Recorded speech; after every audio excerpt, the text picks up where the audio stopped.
Hello all.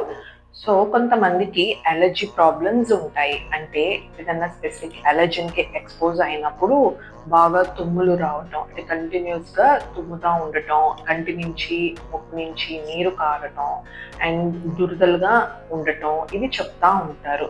So allergens అంటే ఏదన్నా అవ్వచ్చు, అంటే డస్ట్ కావచ్చు, ఏసీ నుంచి వచ్చే చల్లగాలి అండ్ పాలన్ అంటే పూల నుంచి వచ్చే పుప్పొడి అండ్ పెట్స్ ఉంటే వాటి హెయిర్ కూడా అవ్వచ్చు అండ్ ఈ సోప్స్ కానీ బాడీ వాష్ ఉంటే కంటెంట్స్ వల్ల కూడా అవ్వచ్చు, ఏదైనా కూడా ఎలర్జన్ అవ్వచ్చు. సో ఈ సిమ్టమ్స్ వచ్చినప్పుడు ఫస్ట్ మేము చెప్పేది స్పెసిఫిక్ ఎలర్జన్ని ఎక్స్పోజ్ అవ్వటం 100% అవాయిడ్ చేయాలి.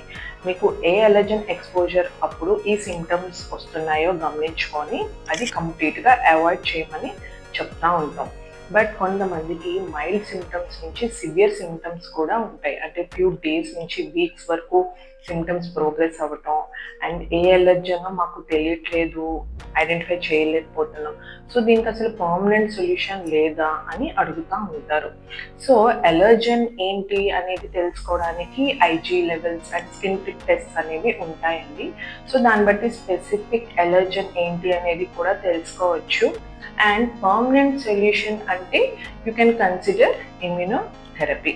సో ఇమ్యూనోథెరపీ అంటే ఏంటి అంటే, మీకు స్పెసిఫిక్ ఫుడ్ ఐటమ్కి ఎలర్జిక్గా ఉన్నారు అంటే ఆ ఫుడ్ పార్టికల్ని 1 in 10,000 టైమ్స్ డైల్యూట్ చేసి ఆ కాన్సన్ట్రేషన్ని మీకు స్లోగా అండ్ కాన్సన్ట్రేషన్ ఇంక్రీజ్ చేసుకుంటా డోసెస్ డ్రాప్స్ కానీ ఇంజెక్షన్ వేరియంట్స్లో కానీ ఇవ్వటం జరుగుతుంది. సో దీనివల్ల ఏమవుతుందంటే ఆ స్పెసిఫిక్ ఎలర్జన్ డీసెన్సిటైజ్ అవుతుంది. అంటే మీకు ఫ్యూచర్లో ఆ ఎలర్జన్ ఎక్స్పోజ్ అయినా కూడా ఏ సిమ్టమ్స్ కూడా మీరు ఫేస్ చేయరు. సో ఇది ఫ్యూ మంత్స్ నుంచి ఇయర్స్ కూడా టైం తీసుకుంటుంది. సో ఇమ్యూనోథెరపీని పర్మనెంట్ సొల్యూషన్ కింద కన్సిడర్ చేయొచ్చు. Thank you.